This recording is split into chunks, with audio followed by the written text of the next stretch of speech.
నారా చంద్రబాబు నాయుడు అనే నేను శాసనం ద్వారా నిర్మితమైన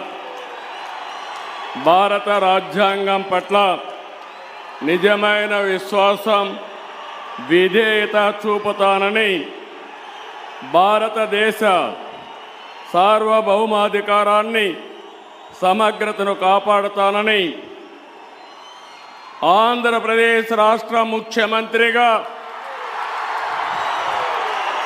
నా కర్తవ్యాలను శ్రద్ధతో, అంతఃకరణ శుద్ధితో నిర్వహిస్తానని, భయం కానీ, పక్షపాతం కానీ, రాగద్వేషాలు కానీ లేకుండా రాజ్యాంగాన్ని, శాసనాలను అనుసరించి ప్రజలందరికీ న్యాయం చేకూరుస్తానని